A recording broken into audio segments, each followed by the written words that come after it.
that little screen to come up to know it's recording. All right, we are live back on the Hunt Panel. Today we got a guest with us, a fellow Idahoan. Is that Idahoan? correct? I think. Idahoan. Yeah, I feel like we're outnumbered here, Landen. We got Hoen. Well, it's 50-50 now. you guys be hoeing. I'm slightly threatened. We're almost numbered. I feel it too. I do feel it. So we got Weston Homa on the panel here today. Thanks for joining us, buddy. Yeah, of course. Stoked to Fresh chop off it up your with you double guys again. marathon, Boston Marathon. We're going to talk all about that. I love it. That's killer, dude. Hey, Landen, did you know I hooked up with? Okay, I'm going to rephrase that. I didn't hook up with Mike. I had breakfast with Mike. We weren't going to talk about that. Jeez, I think Kevin. that's out in the open now. Dang. So I just got a little thing I want to say. So do you know how they always talk about the camera adds 5 years? That's not the case. Man, that's a low blow. God. Yeah. And here I was thinking he was looking like revitalized. I was going to comment how at breakfast he was giving me like those starry eyes, like the girl in high school that just really wanted to go on a date with you. I was feeling a little awkward with him there. I thought you were going to be a lot bigger than you were. I was What is going on? just caught me off guard here. This is a Soft hands too. Let's stop and restart this. What are the questions we're dealing with here, gentlemen? Okay, we're going to get into the questions here because Weston's like, what the F did I just roll into here? I don't know what's going on. We like to make fun of each other. He's going to sign out before we even get started. Yeah. Okay, we got some good questions here because when it comes to training, Weston is a machine, like straight up machine. The dude does 2 marathons in a week from like one end of the country to the other. Like he's just all time. So top 3 takeaways from the Boston Marathon, which only one of us has obviously ran in the Boston Marathon. So Weston, that one's for you. Building a training program you can stick with, running versus rucking, baiting bears, what we've all learned so far. And okay, I got to say this about Mike's age again, because this really is an issue. Last time we wanted to talk about this question, and Mike forgot it because his Alzheimer's kicked in. It's how long can Cam Hanes keep hammering? I can tell you. That's a good one. Okay, so we're just going to dive into this. So, Weston, top 3 takeaways from the Boston Marathon, buddy. That was pretty awesome, dude. You set, was it a PR you set?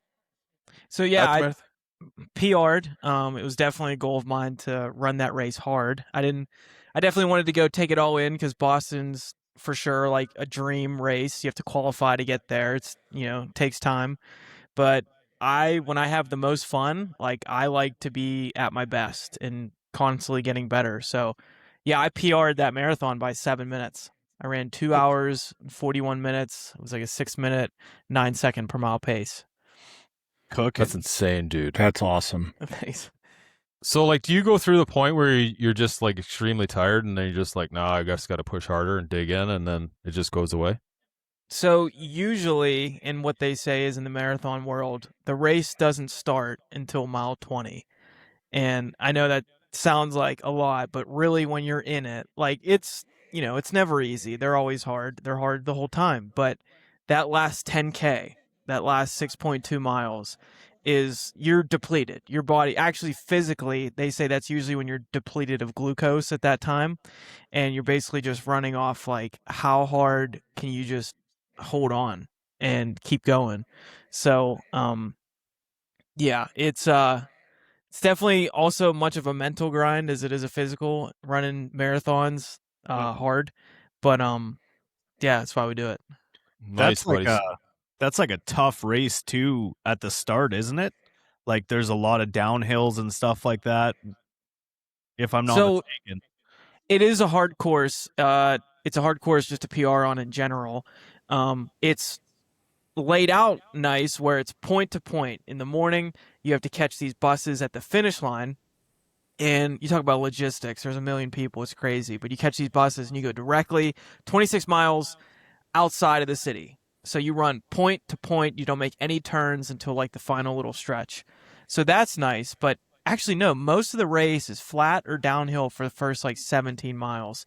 And it's not too bad of a down that really bangs you up. What makes the course hard is you get into these big hills around mile 18, 19, 20, or 22. And the famous last hill is called Heartbreak Hill because usually in this race, everybody's running their best race for these first 17 miles. You have so much of this easy, flat, and gradual down, and then you get into these hills, and everybody thinks they're going to PR, but once you get over these hills, you get to that last one, Heartbreak, which is the biggest one, I think, too. That's when everybody's like dreams of PRing go away, typically. That's why they call it Heartbreak. Yeah, it's tough in that regards. And then from there, the last few miles is like another down, and then you're just exploding your quads. Yeah, it was tough. Yeah. Downhills are definitely, for me, they're definitely the hardest. It's just shocker on the knees, man. That's for sure. So what would you say were the three biggest takeaways from that one specific? Now I know you've run a lot of marathons, you've run a lot of ultra marathons, but this one specifically, I feel like this is a big one.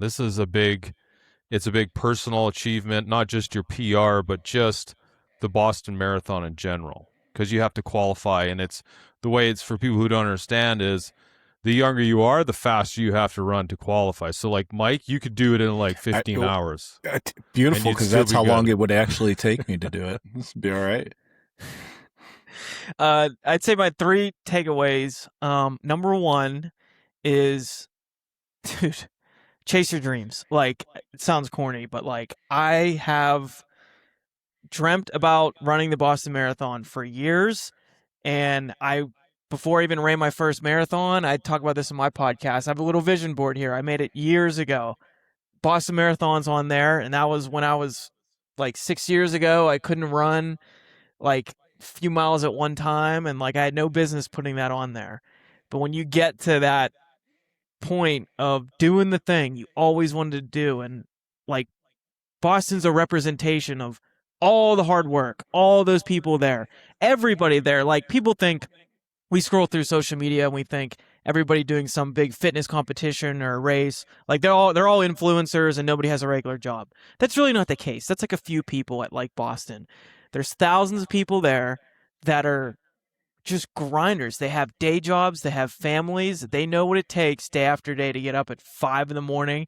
and get their miles in, or 10 o'clock at night, and they're like, shit, I still got to get my miles in. So that's what I think about there. So the Boston's a good representation of the journey you have as a runner, and it was all more sweeter than I could imagine. So that would be number one, dude. Like, just chase your dreams and just stay focused. Just stay focused and go for it. Yeah, that's awesome, dude. And then you went to Oregon. Yeah. What was that, like less than a week after? So, okay, Boston, I knew I was going to do because you qualify. It's like a big deal. You know when it's like a year in advance, whatever. Isn't it? Usually, yeah. I mean, when you can get your time the year before, and usually you have a good idea, but September every year is when you have to fill out the paperwork. You say like, this is the race I did this time. Then you officially know. Then, so yeah, it's April, same time every year. And I'm like, okay, obviously I'm doing Boston this year. But I had some people I knew going to Eugene and running the Eugene Marathon. And I was like, oh, that race sounds cool. Like, I want to go do that. Never been there before. Then I found out it was 6 days after Boston. And I was like, oh shit, well, I don't know if I can do that. But then this was months ago, and I was like, well, I really broke it down. I was like, what if I looked at this whole thing like a big challenge? And like, I'm just not like wait till next year kind of guy. Like, I don't know what's gonna happen. I might wake up tomorrow with 2 broken legs. Like, I don't think about anything else except like, what do I want to do? Let's do it. And then what can I do today to get there? So that's what I did. And I said I didn't want to run one easy and one hard or whatever. I wanted to run them both hard. And people thought there was a few people even in town here that were like, dude, you're going to hurt yourself. Like, why would you ever do that? And I'm like, I'm doing it because I want to do it. And I don't care what the rules are that people put on people. Like, I don't care. I'm going to do both of these. So anyway, the goal was PR Boston, but then try to PR again 6 days later. And what was wild was I was doing it. And dude, I missed it by 5 seconds. It was unbelievable. I was running so hard. I ran the first half of Eugene faster than Boston. Eugene was actually a harder course than I thought because there's not like a bunch of hills, but you're constantly turning. It was just constant left, right turns. Go this way, go to this bike path, go there. And it's like, come on, I just want to go. And I couldn't believe I was running hard. You finish in Hayward Field, which is like the big track stadium there. It's unreal. And I look up and said 2:41. I was like, oh my God, you gotta be shitting me. And I went to the finish line, and then that's a whole other story. I was running with Cam Haynes, and he was there at the finish line, and we were talking. We were all jazzed up. He crushed it. And I was like, dude, I missed that time by 5 seconds. And he was like, nah, dude. He's like, it's still badass what you did and everything. But yeah, basically ran both 2:41 marathons 6 days apart, literally 3,000 miles away from each other. You couldn't get more further in the United States. 2 awesome races, and it was pretty epic. And I'm not injured. I feel really good. It's back to running after a few days. I know that wasn't smart. I'm grateful, to be healthy, but I have no regrets. Like, it was all so awesome. 2:41 is a badass time, man. I ran the marathon I ran like 3:09. So which that's is like awesome. 28 Dude. minutes. Yeah. Dude. Hey, yeah. 30 minutes. Yeah. I don't know. It doesn't feel so awesome when you're saying that and it's 30 minutes behind. Like, well, I'm not you'd be even sitting going there. to say my marathon time. Kevin, I think it sucks. I think you could have done better, and I'm pretty disappointed in you, Kevin. Just throw it out there. Yeah, No, Kevin, that's really good, dude. They're all everybody's on their own fight. Everybody's redlining. It doesn't matter what your time is. That's what makes it cool. No, I was pretty happy. I mean, yeah, it was good. I had a lot of fun. They're not easy to run. They're not easy to train for. They're a lot of work, especially when you're working a full-time physical job. It's that much harder. But no, dude, that was awesome. Good for you. That's amazing, Weston. We're going to dive into the second question. This is for the dudes looking to get into training, I think. Building a training program you can stick with. And I think this is important because a lot of guys, man, they just fall off. It's just hard. You get, especially when if you're new to training and you're in your 40s, and you got a full-time job, you got couple kids at home, it's hard to find the time, and excuses are extremely easy. Like you just were saying earlier on the last question, Weston, the guys that get up at 5 and train, or the guys that train at 10 o'clock at night, it's not easy to do, man, because you're just tired and you're just like, man, they're so easy to come up with excuses. Bed's right there. The bed is right there. That's the tough grind. It's hard to make that hard choice for a lot of people, right? It is, dude. It's really hard. I find the nights are extremely hard. I find the mornings definitely a lot easier to train in the mornings and just get it over with it, because then no matter what happens during the day, and when you have kids, there's always something. You can't take it away from you. You already did it. You already did the work, but it's really easy to come up with excuses at 4 o'clock in the morning to not get out of bed, to not train. But you have to just really overcome those excuses, and you just got to do it. What do you think, Mike? There comes a point, though, in my opinion, like, you got to enjoy the training too. Like, if you're constantly hating getting up at 5 in the morning to train, then at some point, whether it's a Saturday or Sunday or whatever, hit that noontime just to remind yourself that it's actually is kind of fun to train. Like, that's my opinion. I mean, I'm with you, Kevin. Like, I have to get up in the morning to train. There's no chance of me doing it at 10 o'clock at night. Like, I'll come up with every excuse in the book and then, figure out a way not to. It's much easier at 4:30 in the morning, even though it sucks at 4:30 in the morning. But I always find one day a week where I'll do something, usually on Monday, because I don't train on Sunday. So on Monday, I'll try to get like a noon workout in, when you have kind of that Monday stupid kid strength, and you can go do stuff that on Wednesday or Thursday you can't do. So Monday, I kind of remind myself that it's fun and I get to do it. But I think sticking with it, but you gotta frickin' have fun at least one day doing it. Mm-hmm. What's your thoughts, Like, Weston? I think that's huge. That's where my mind went, because the biggest thing that people like screw up in a training plan, it's usually not like, oh my, people get so caught up in like the number of reps or the number of sets or this way, that way, whatever. Yeah. It's the biggest thing is adherence. Like people just don't stick to shit. Like they do something for 2-3 days and then they're like, all right, I don't have my 6-pack, or like, every excuse, whatever, and then they quit. So adherence, and you gotta like it. So I've helped like train people with training plans and stuff for running or like whatever. Question I always ask is like, okay, what have you done before? What did you like about that? And what did you not like about that? And always, always, always make sure we're doing what we like, because like I said, the biggest thing is adherence. So yeah, not every day is going to be like you're feeling $1 million and you can't wait to go do it. Like sometimes it's hard, but you can put things in your corner to make things easier.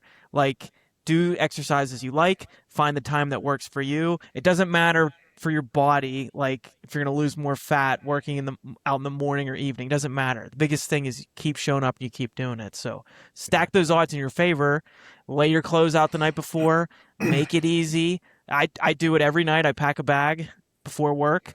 Have your meals already prepped and ready, and like don't buy shit at the grocery store and leave out like I feel like I see some people struggling with weight loss, but like they just have all this crap in their house, and I'm like, you're already losing. Like I don't do that. I would lose that fight like every time. So like, you can make it easier on yourself. There's still going to be days that are hard, but you got to make it easy and find things that you like to do. I feel like that's what it would be like if Landen lived at my house. Yeah. He would just be eating cinnamon rolls all the time. You know, Weston, you kind of hit on that point of like something more than nothing. Like always, like be doing something. Like I met Kevin today after my kid had a doctor's appointment, and he showed a study from the 1980s, which I'm sure wouldn't be allowed to be conducted now.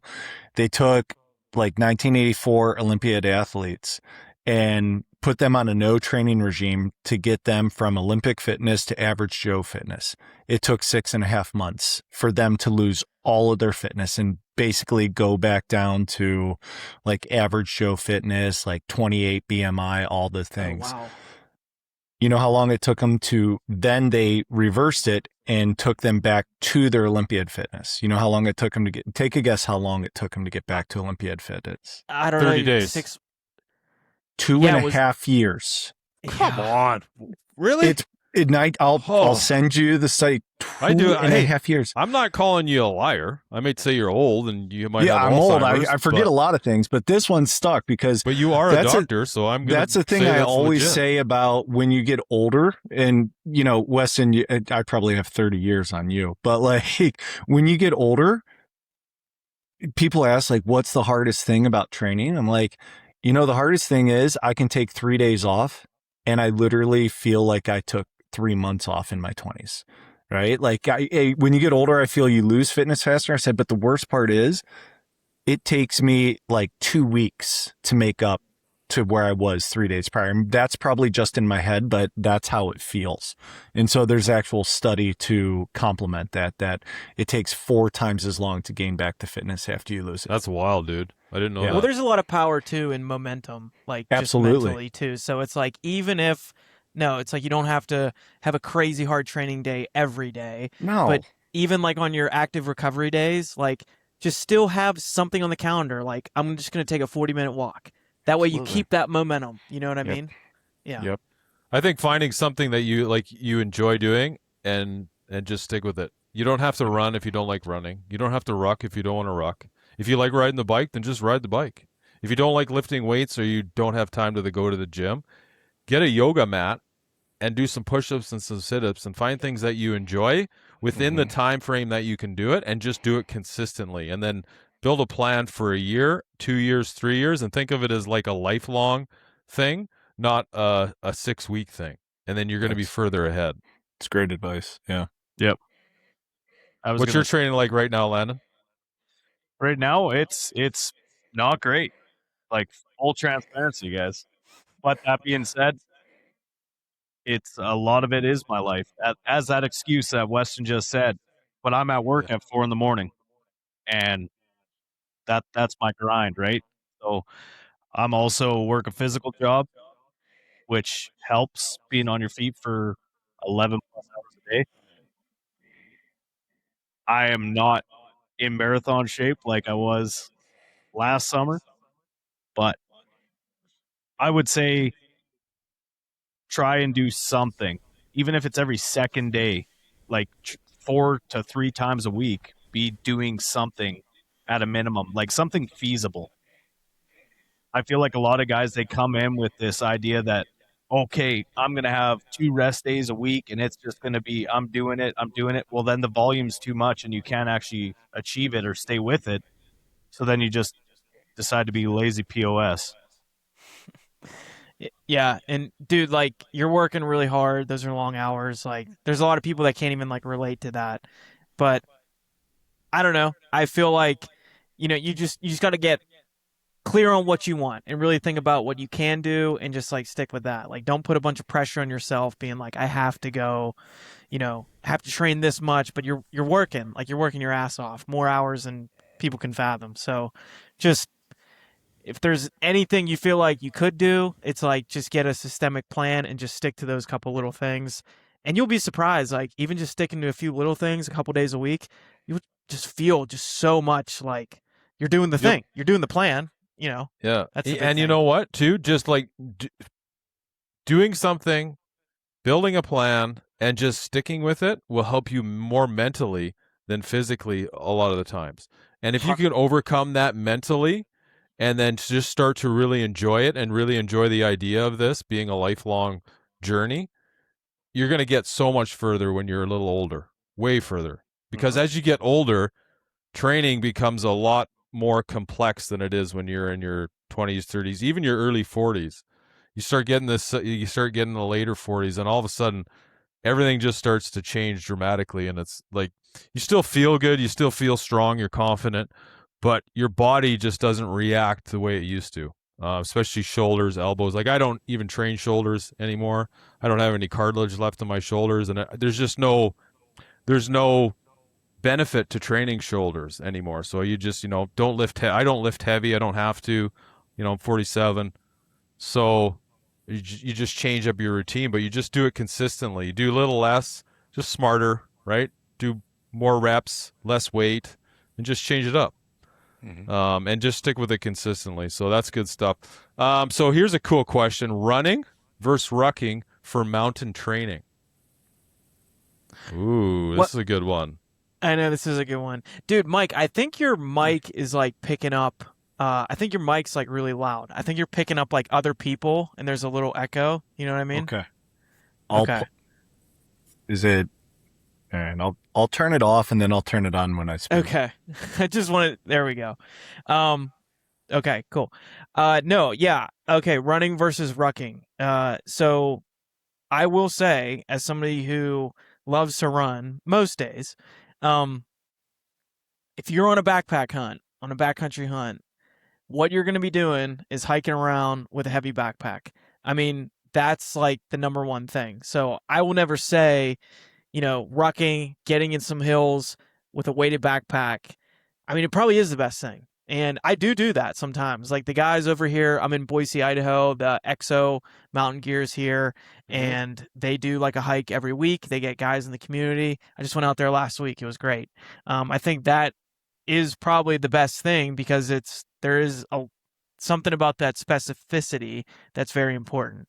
On the other hand, there's just something about consistently running, building your endurance, building your VO2 max that I do feel like gives me an edge out there. Like I do see guys get a little winded quicker. But I just have this like lower heart rate. I can recover faster. Like when we get to the top of the mountain, like I'm already like breathing easy again, like a lot faster. So I don't know if I can put one over I mean, I'll put rucking first again because it's just that's what you're doing. But gosh, there's something too just having that high engine. I think it's very slept upon. I agree. I think there is no better training in general than running. I really feel that. I really feel like running will get you prepared for the mountains faster than anything else. I mean, you have to be well balanced. Don't get me wrong. You got to do some training. You got to do some mobility training. You know, being flexible, I think, is very underrated for backcountry hunters. I think a lot of guys overlook just stretching and doing mobility workouts. I feel like you can get you're going to be a lot less susceptible to injury if you stay, you know, if you work on that aspect of your training. But you got to be well balanced. But I agree. I think running is the ultimate for cardiovascular and just the ability to recover fast, which I think is very important. I think obviously you need that leg strength, but running up hills, you know, it's the same thing, and you're doing it at such a higher pace that I don't know. I've always found, and I've always said that there's nothing like running for the backcountry. And one thing I wanted to add on too with running, I mean, I think what gives it more of an ultimate edge is it's the best simulator of what you're going through in your mind out there on a hunt. Mm-hmm. You're dog tired, you want to quit, it's hot, you're dehydrated. I mean, do I get that on a 45-minute or an hour heavy backpack hike up a mountain? I mean, I might be getting my ass kicked, but when I'm running, just for example, yesterday I was running here. It was getting up to 90 degrees here in Boise, and I'm running in the foothills. I did 15 miles with a couple thousand feet of vert, super dehydrated, wanted to quit, but that is a hunt. Like that's a hunt to me. So I'm putting myself the best I can in that situation of not day 1, day 6 of that elk hunt when it's September, it's hot, like dehydrated, but I'm still just putting one foot in front of the other and I'm finishing what I started. So that to me is the best simulator versus, I mean, I strength train. I love strength training. I make sure to strength train my legs too, at least once a week. But when I'm in an air-conditioned gym for 45 minutes, I'll push hard on those, 3 sets of 8 on barbell back squats, but I'm not dying. Like You're not digging I don't in, get yeah. those right. I don't get that same feeling of like how I did when I was dying for water, a couple miles left on my run up in the hills here.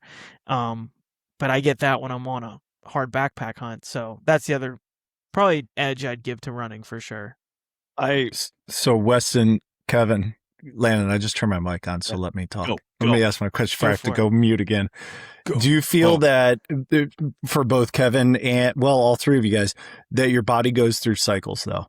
So, and what I mean by that is there are certain times or certain years where honestly, like putting a 60-pound pack on and going for 4 2-hour hikes each week serves me much better than going for, I mean, my runs are not 15, they're like 3.5 or 4 or whatever. And I think it comes down to a cortisol release, maybe just because I'm an old guy, right? Like the stress of doing it, like certain things stress the body more. Like, some people need breaks from like the high intensity interval trainings and things like that. And, so have you found that your body cycles, like I can tell when I need to change my workout, because if I'm like, hey, let's do some high intensity thing like back squats and like running around the block or whatnot. If I get done working out, have some carbs and protein and sit down on the couch and fall asleep for an hour, that lets me know that I have too much cortisol in my system from that workout and like my body's getting there. Do you guys go through that as well? I personally, I don't know, because I can stick with running all year. I'll definitely have bigger weeks training for a certain race or something. I will say I'll make sure I cycle in backpack training through the summer as the hunts leading up. But the cortisol thing, the only experiences I have with that is like after a race. I'm usually a little foggy and I can feel that for like a day or so. I don't sleep that well. But as far as training, not so much. Just for me personally. I don't ever train for the backcountry, ever. I just train. I don't ever ruck. I don't ever wear a heavy pack unless I'm trying to test out how the pack fits or unless I'm carrying into camp or out of camp. Never train for it. I just train. But I don't think like I don't run enough for like I don't like when if I'm when I was training for like the last marathon, then yeah, I was training a lot, but I don't run enough to find where I'm always sort of, at that point, that level of like fatigueness. So when I'm done my 12K run, I'm good because if I get that in twice a week, then that's great. Most right now, I'm just working too much. I don't even get that in. So it's more like a 5K run and then some like leg extensions, leg curls, and then you know at work at 6 o'clock type of thing. So I don't feel I train enough to get that, Mike. I feel like if you're training as much as like if you're a machine like Weston, it's probably a lot easier to plateau. But if you're just fighting to train in general, I feel I'm not there. Landen's probably there too. I don't know. Oh yeah, I'm there. No, I a lot of great points, guys. I would say, and this isn't really a direct answer to Mike's question, but in my opinion, I feel like to the question, running versus rucking, I feel like running is absolutely great, but I feel like you can also have too much of a good thing because I know I have buddies that are, working towards that elite caliber running. If I threw a 100-pound pack on their back, they would like have an aneurysm after a mile because they are not built for that. Yeah. You run Well, and I enough, think you lose muscle, and that's how it is. If you wanna, And you're not wrong, dude. Like I still I still feel great. I mean, I packed my mule deer buck out. I was up solo here in Idaho last fall and did the thing. I mean, yeah, it's hard, but like, I still feel very capable and strong, but my mind has gone to like, well, how much further down this marathon rabbit hole do I want to go? Do I want to keep like I've gotten leaner to get faster and I just feel better, leaner, but I still feel very strong. But I don't like. Do I want to go into the? I think I could get in the 230s, but it's like, okay, beyond that, like 220s. I look at the picture now of like my finish line at Boston. I'm the only one with any sort of bicep or like quads or anything. So I'm like, do I want to go into like below 230s, like in the 220s and look like those guys and be 110 pounds? I'm like, I feel like I'd be chasing somebody else's dream. Like that's not my dream. I want to be the most capable in the mountains. So I'm not saying I have to like stop doing what I'm doing, but it was the first time I kind of thought of like, oh wait, like if my next level here is me having to lose 15 pounds of muscle, well, fuck that because I want to pack my bull out like in September. So I mean, yeah, there's definitely levels to everything. And you got to build those calluses, and I think that's one of the reasons I don't train is I've been doing backpack hunts for 30 years, right? I started doing them a long time ago when I was 17, 18 years old. We started hiking in, the Atland and the high mountains of the coastal BC. So I feel like I've just been doing it for so long that I don't know. Wouldn't say I don't have to because there's never a benefit of training for something. I just don't. It just doesn't bug me no matter what I do throughout the year. Once I fall into it, like you get those first couple miles in and then you get acclimated to that weight again, you're like, okay, it's we're back rolling again. Yeah. But you're doing, and you got a ton of wisdom too, dude. Like you've been doing the thing, like the animals are hitting the ground. So it's not like you're sitting on the couch either. You're still training, just not direct ruck training, right? Like, and that goes the same. I think running is so imperative to being a successful hunter.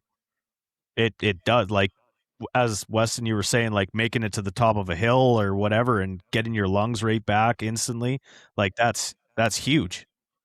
Making or executing a shot when you do cut off animals, like that's a big deal, and I think it is important.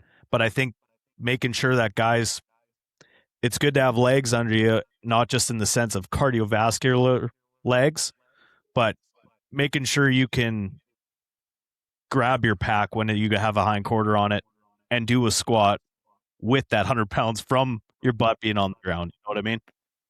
Totally. Yeah. All right, boys.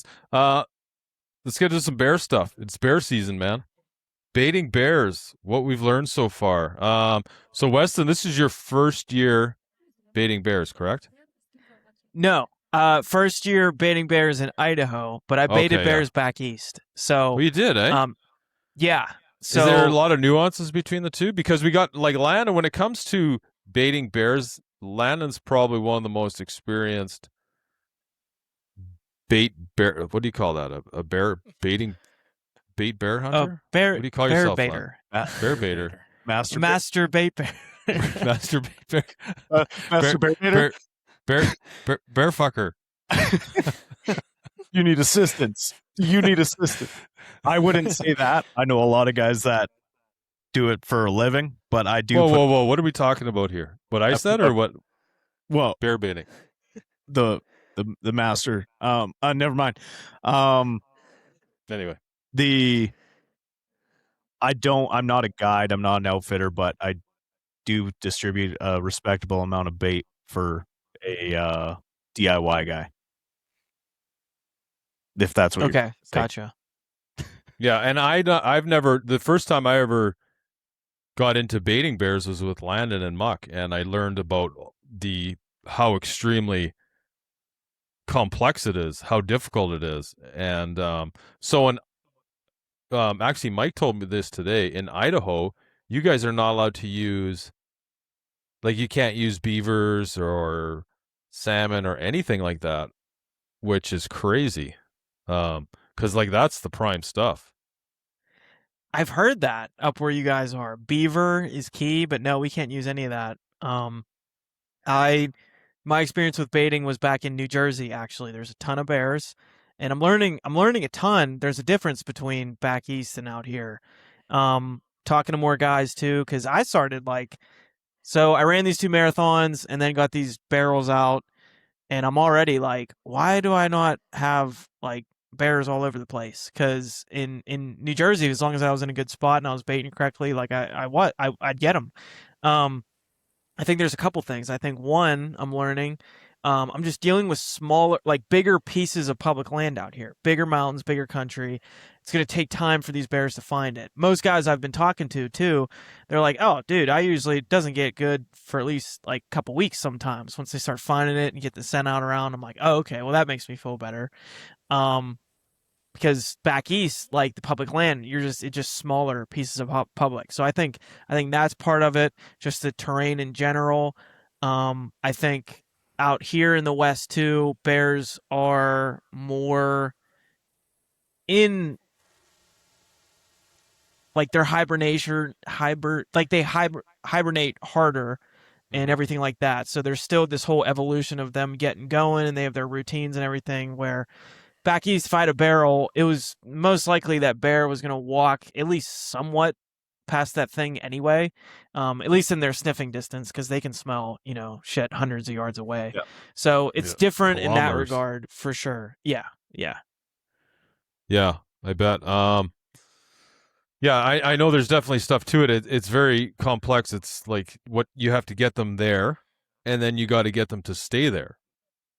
And that's what blew me away, is like how in tune you have to be with like giving them what they need to, number one, because they just came out of hibernation, so they're going to be going for the fastest, most fattiest source of food they can get, right? To build those, they need the calories. They need calories all day.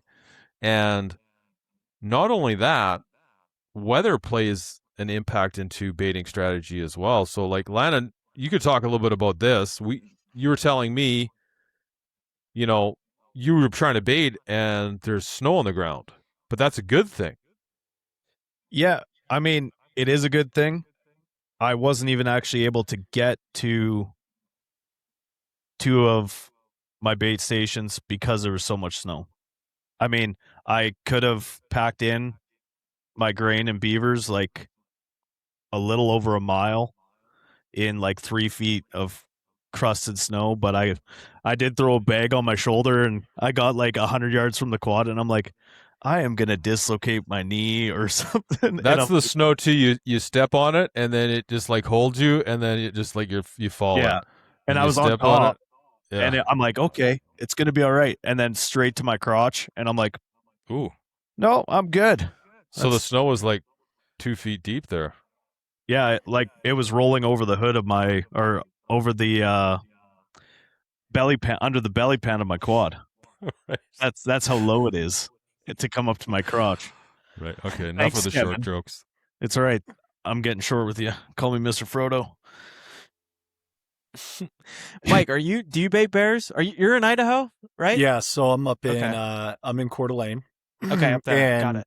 I was telling these guys my goal this year. I've never set my own bait before, so I hunt with some guys out near the Lemhi Valley that have bait set up outside of salmon, and then spot and stock. But this year the big hunting goal this year was I wanted to set up my own bait and I wanted to kill a bear on the bait I set up. So we set up the bait. Jake from North Idaho Archery and I went out and set up bait in an area that closes a month earlier than everywhere else in Idaho. And it's also where we set up, it's impossible for people to run dogs.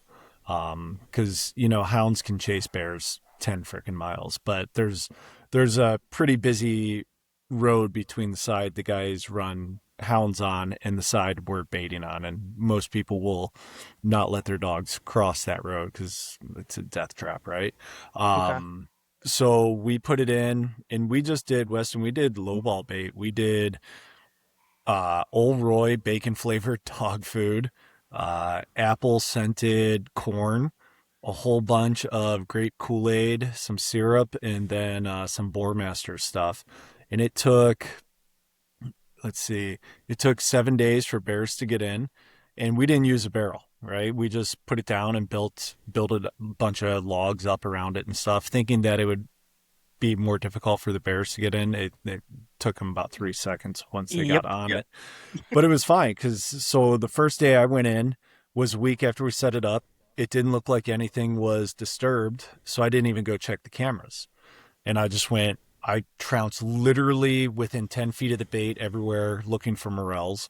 Didn't find any left. I remember these times specifically. I got back to my truck at 5:37 p.m., drove home the few hours, got home, and then I went back just Thursday, and it was a totally different scene. There's bear crap everywhere on the hike in. I'm like, all right, they're here. Everything was tore up. I got in at like 4:00, and I didn't check the cameras. I said, all right, I'm going to sit till 5. I sat till 5, and we don't have tree stands or anything. So I just sat, on a parallel ridge that I could still see it. I said, yeah, nothing came in for this hour. I didn't hear anything, whatever. I'm going to just go read the 3 SD cards and put them back and then go look for morels. So as it's all downloading, I noticed the first day I went and checked in, when it's a 10-minute hike from the car to the bait. So I left the bait at like 5:25, 6 p.m. a bear showed up on the bait, and I was all over that thing, like literally flipping stuff looking for morels, right? It's like, all right, so clearly the human scent doesn't matter. They're on it. So I sat there and, last Thursday, I got my bear on a bait I set for the first time. Oh, congrats, dude. Yeah. Nice. Thank you. So, and we have a solid 7 bears on our bait. Like they are in right now, since I think we're kind of in an area where nobody bear hunts. It's more morel pickers and, mountain bikers and stuff like that. Our bears right now are on clockwork, 6 a.m. and 6 p.m. Like that. You're doing it right. The whole gaggle shows up at 6 a.m., leaves anywhere from 8 till 10, and then shows back up usually between 5:45 and 6, and will stay till about 8:30 at night. Now, occasionally one will show up at like midnight or 1 in the morning for a midnight snack, but it's 6 a.m. and 6 p.m. like freaking clockwork. But the bummer of it is our cameras, and we're set up in an area where there's no cell phone service, and you could still use cell cameras for predators in the spring, just not, starting August 1st or August 31st, the new law that passed. Yeah, we're good. I read through that again just to make sure. Yeah, we're totally still good even for forever. Because that's only the fall. That's right.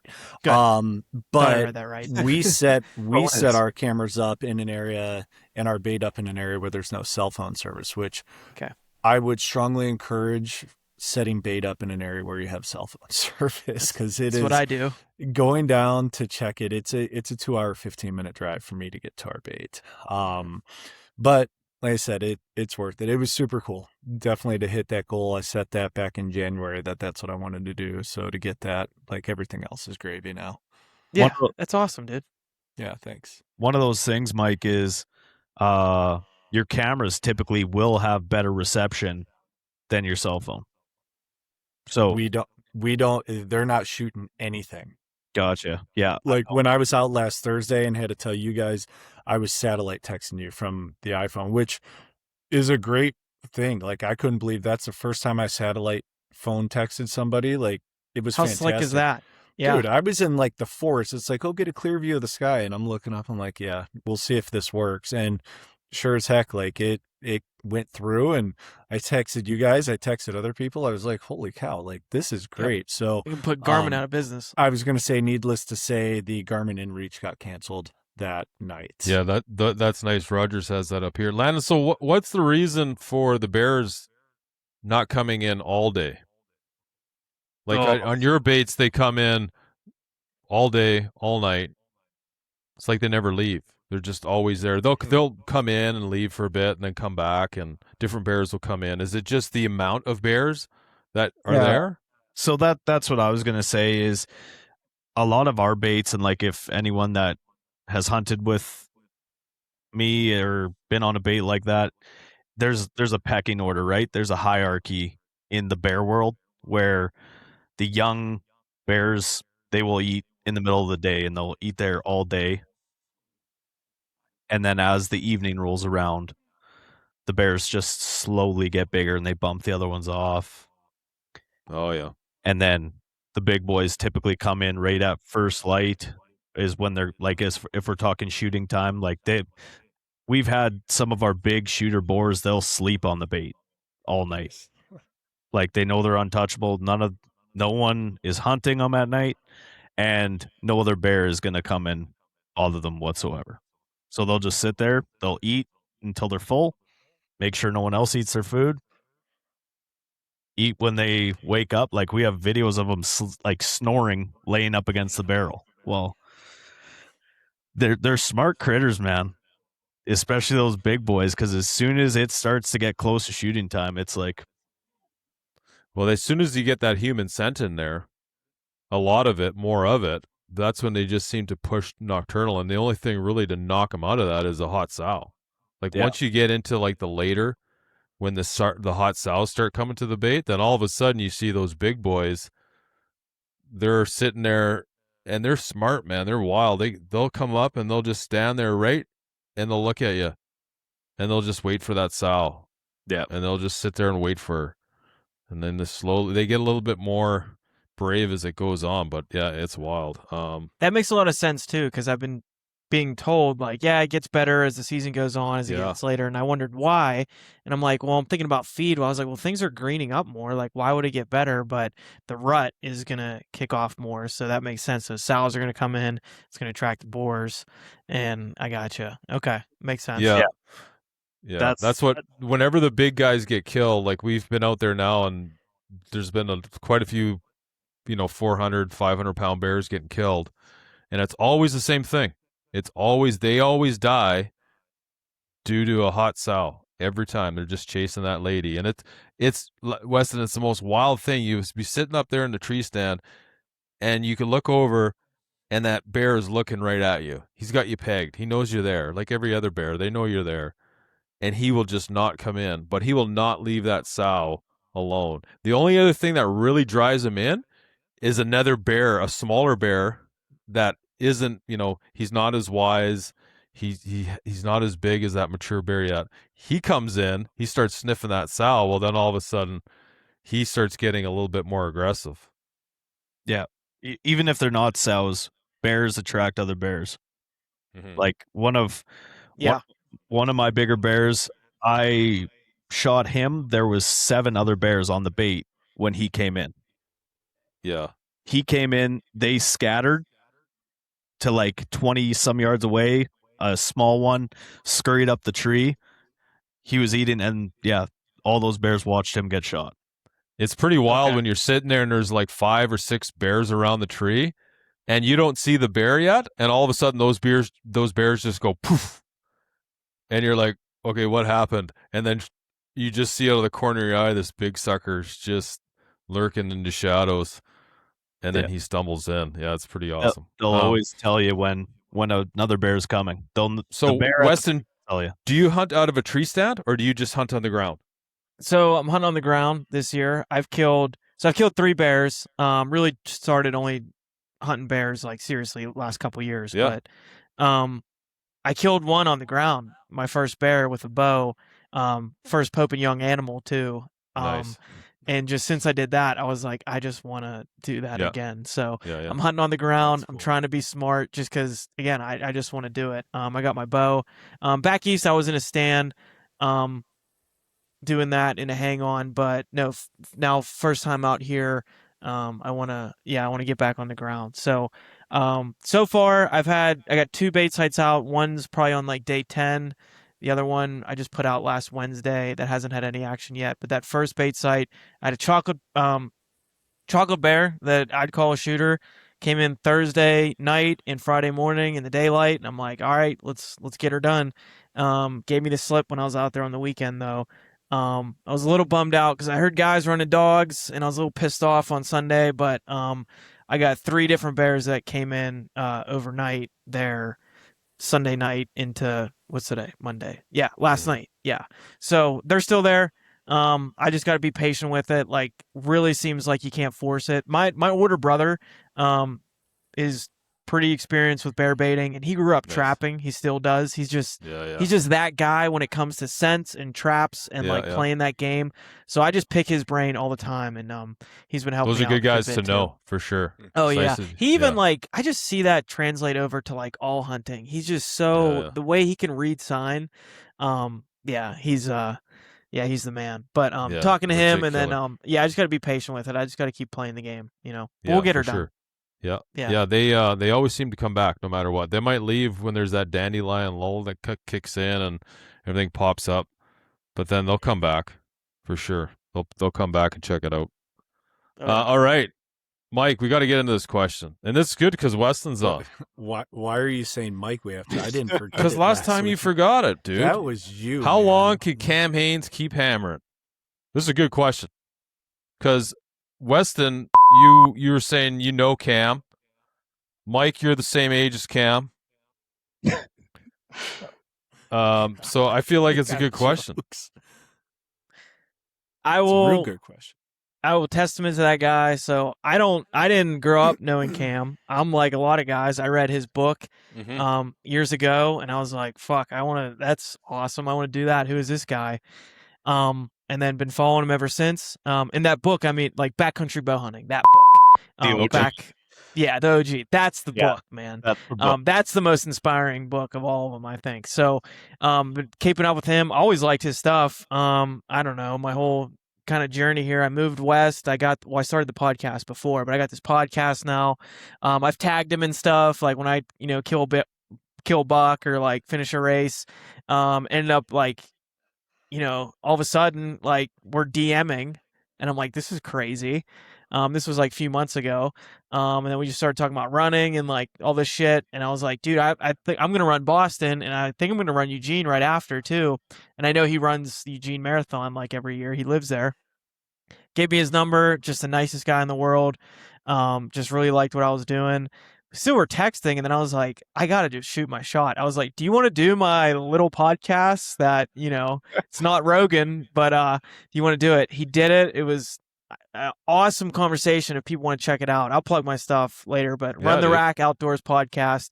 That conversation with Cam, we just talked about not just training and all that stuff, but I wanted to get back inside the mind of like backcountry bow hunter Cam. I pulled questions from that, like stuff from that book, asked him about it, and we just talked about like just being around winners and just the mindset stuff. So it was great. So anyway, we talk, we do that podcast. It was great. He's just the man. And then I go run Eugene, and I didn't see him the whole weekend, and I knew he was busy with stuff, and it was so funny. And I was like, well, I'll catch him at the race. And I knew his goal was just to PR. And his PR, he told me, was 250. And I was like, I probably won't see him because I knew I was going to be like around 240. So I'm at like mile 19 and I'm going, and all of a sudden somebody's like bumping me, like close to me. And I remember, and now I'm like dying because I'm not just in that last 10K of a marathon. I'm in the last 10K of a marathon the second time. So it's like, this was the hardest race I ever did for that reason. I got to that race being like, I am still sore. I'm still tired. This is going to suck way worse. But it ended up being good. Anyway, I am in the pain cave, still holding my paces, like holding on. And I'm like, who the fuck is like bumping me right now? Like, I look over and it's Cam Haynes. And he just goes, and that was the first time we met, like in person. And he's just like, "What's up, buddy? You're looking good." And I was like, "Oh man, you're looking good." So we ran together. He's just a stud, dude. Like people talk shit on him, and I don't know where it comes from. The dude backs up everything he does. So he finished in 2:39 on an 11-minute PR from like 20 years ago, and he's in his late 50s or something. He got first overall in the male over 40 at Eugene, and there was thousands of people there. He is a freaking stud.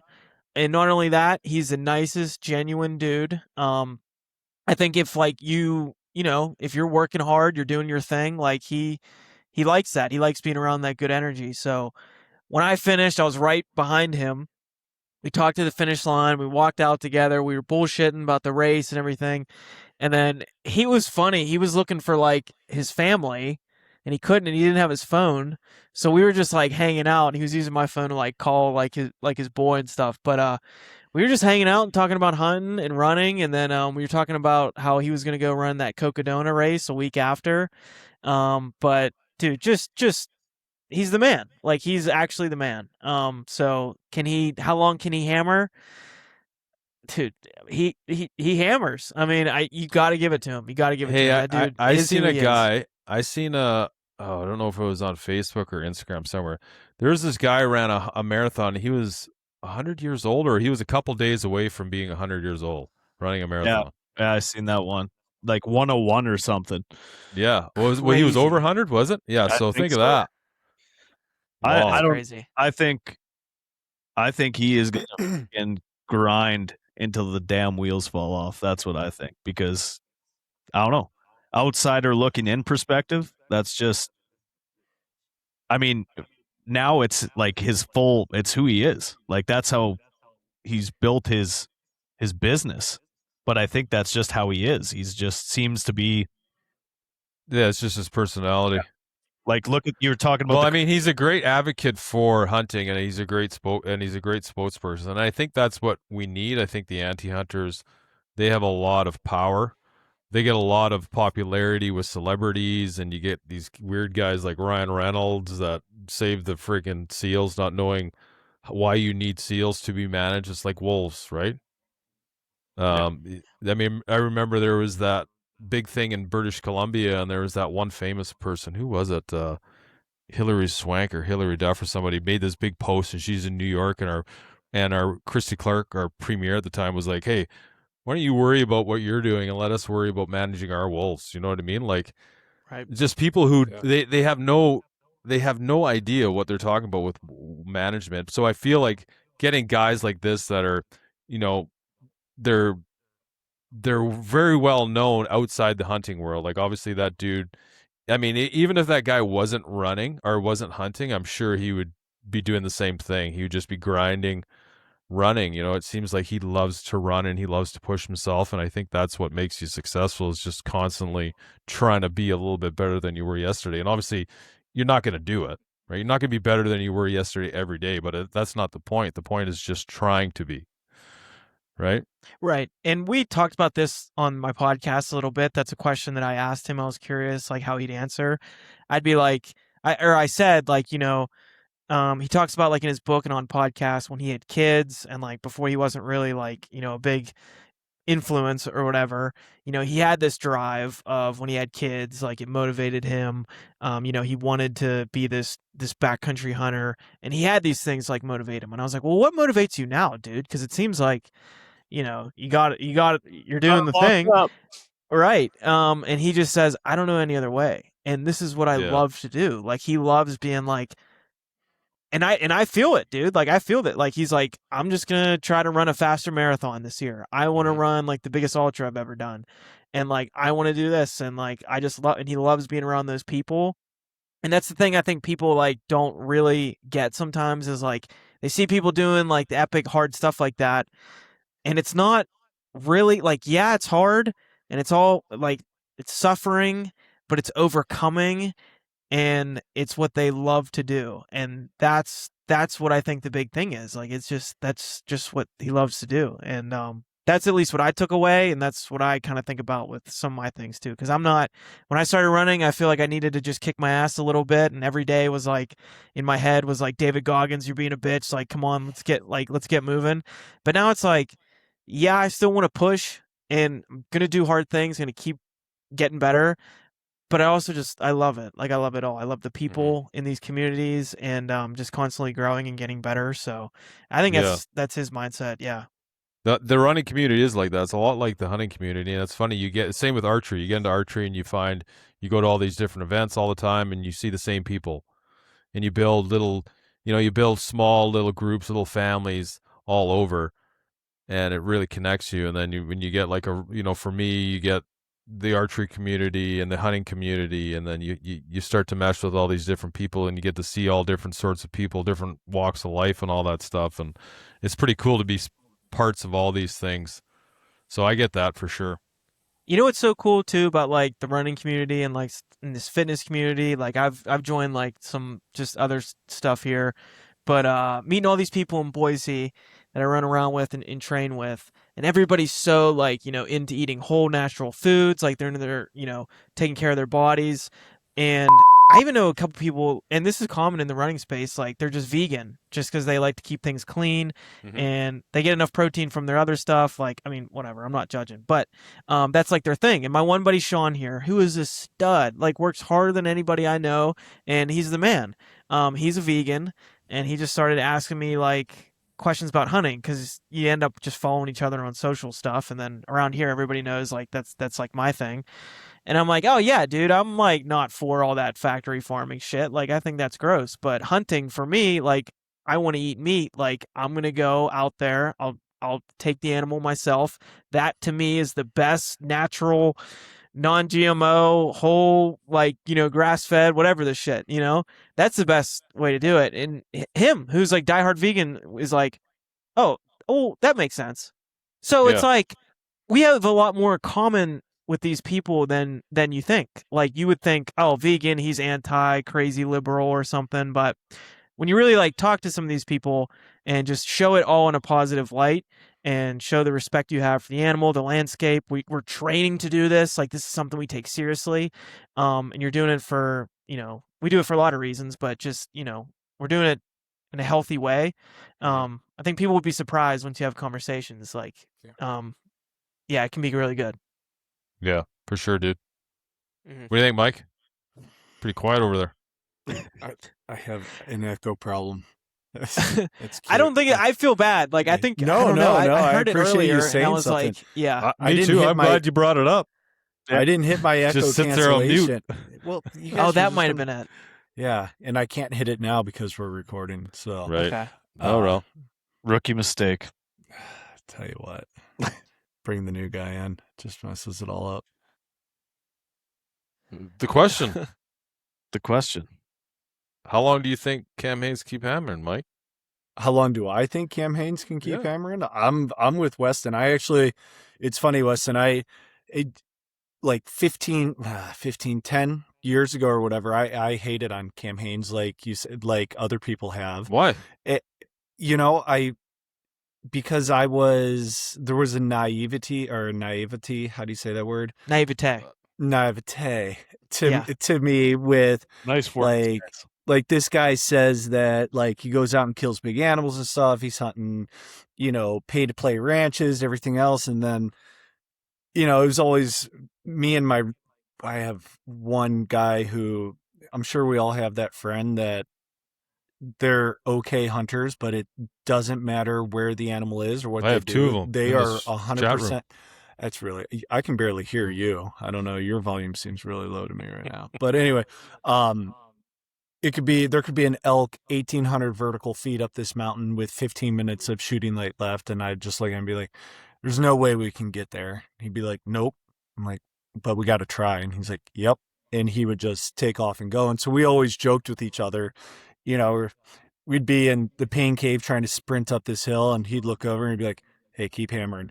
And we would just start cracking up because it was like, "Hey man, this guy says he does this stuff. He's hunting, you know, pay to play ranches, 80 grand a animal type thing." But then when I backed off on that and actually like read his stories and like learned about the guy and be like, "Oh no, that dude's legit." Like when you've done all the shit that he's done, you get those perks. Like, why would I hate on somebody that's gone through hell? I was gonna say, to I mean, get the even if he's perks? doing Like, them it's now, so, there had to be a point. Yeah, there had to be a point when he it was so doing naive it. of me to Yeah. hate on him without knowing the history, right? Because when you just jump in, because up until like I started my businesses, like I never did social media. I got Instagram to promote, you know, the app, right? So that's when I jumped on Instagram. That's when I kind of first learned about him. Like, oh, F this guy, blah, blah. And then I took the time to stop saying that, spend a little bit of time, be like,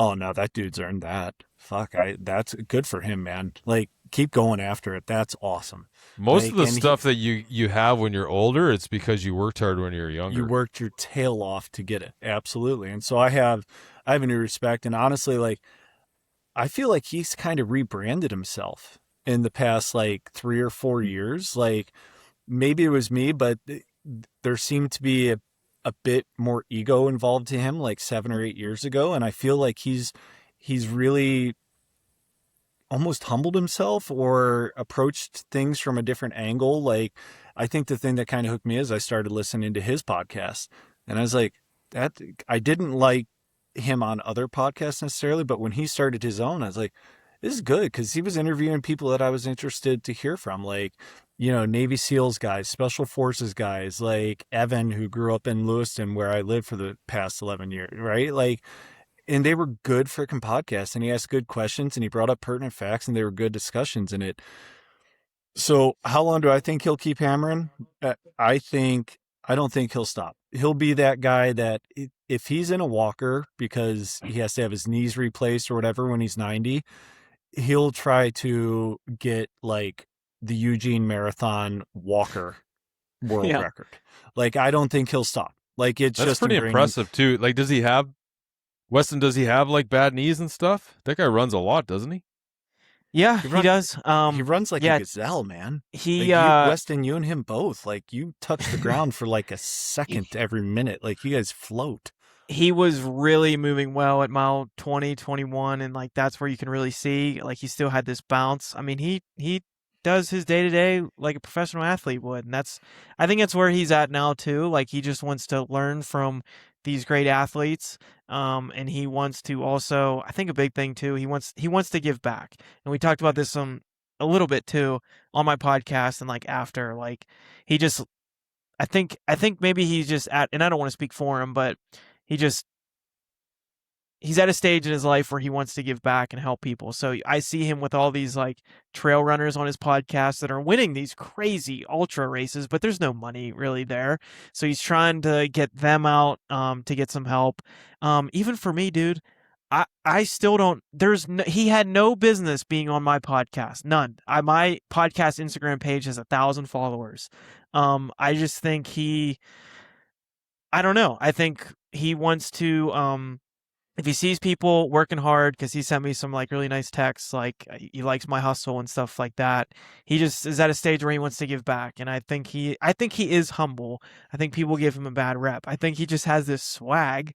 Like we were talking, I was like, "So you really got that gold tooth? Like, what are you doing?" The Like, gold tooth. Yeah, but he he's just doesn't. confident, You man. know, he just He has doesn't his care. swag. No, Yeah. and there's always something to say for that too. A guy that just like, no, like this is what I want to do. Yeah. Yeah. So No, no, I he's have a man. I definitely have a new respect for him, and like I said, I'm glad I took the time 4 years ago to like look into his background and spend some time thinking about it. And I think I read all 3 of his books over the course of like a month or whatever, and I was like, oh, this guy's legit. Like it Yeah. entirely changed my point of view. And And you're right. I mean, when you jump in and don't know the background, you see a guy talking about hunting and everything, paying like hunting $80,000 or however many the San Carlos is, but you don't know what he did to get there, right? Like, yeah, Kevin, like most people in that find themselves in that position worked hard to get there. Some not necessarily in the hunting community, right? Some Silicon Valley people just struck it rich on the internet or whatever. And Oh yeah, I they mean, can there's go a out lot there of and do that. there's a lot of guys that just have money and they hunt Yeah. that way. But there's a difference. Yeah. If you're going out buying guided hunts all the time, you're not going to be a successful hunter. Correct. There's a big difference there. Yes. So no, You can't I take don't- somebody who's been out on 100 guided hunts and he's got the room full of taxidermy and he's killed everything on the planet. You could take him into the backcountry and be like, okay, well, it's 10 o'clock in the afternoon. What's the play on some mule deer here? Yeah. They're going to be like, I have no idea, right? I don't know. So- Where should I go? Yeah, exactly. Yeah, absolutely. Weston, hit up your stuff here, buddy. You got Run the Rack Outdoors. You're on Instagram. Weston Homa is on Instagram, right? No underscore, no dots. And Run the No, Rack just Outdoors straight up. on Instagram. Yep, Weston Homa, and then the podcast Instagram page where I post, every episode and clips throughout the week is Run the Rack Outdoors. Podcast, you can find it wherever you get your podcasts, Apple, Spotify. Full videos are on YouTube. That's Run the Rack Outdoors Podcast. The YouTube channel is just my name, Weston Homa. So I have not just my podcast on there. I film all my hunts. I got some hunt films. Some have really popped off. But then I also film my races too. So Nice. my marathons, my ultras. I have videos coming out from this whole Boston and Eugene thing. And that's just what I like to share and do. And then give tips of things that have worked for me and things that I'm learning. I'm not going to ever claim to be like I got this all figured out. It's more so it's like I want to learn from the best. I am like the mechanism of like all this information and I'm just documenting like everything I'm learning and doing, and it's like you can just watch it all put into practice, and then I'll give my take on this works, this didn't work, and things like that. And honestly, dude, I post a lot of just like positivity and smiling because I'm living my dream. I grew up in back east, started hunting the West a few years ago, and always was like, am I ever going to do it? Am I ever going to move west? Like, I just want to be in the mountains hunting, always. Finally did it. So this last October, moved to Idaho. No regrets. Love it here. Love the mountains. Love the people. Excited to keep Almost all hunting the and people. just, dude, I wake up every day. Like, I just ran in the foothills before work downtown, and I'm just like, this is the best. And Yeah, dude. So I No, don't it's know. good I to post- see. It's inspiring to Yeah, watch love you. it. And even the best, they never stop learning. Doesn't matter what stage you get in your hunting career in life, you're always learning, man. Always. Okay, Always. guys. That's it. Keep Till the hammering. next time. Keep hammering, guys. All right. Landon, Thanks again, guys. Did Thanks, you trace Weston. that, Landon? That's I good. just came up with that. Did you? That's Okay. crazy. That's good. It's unique.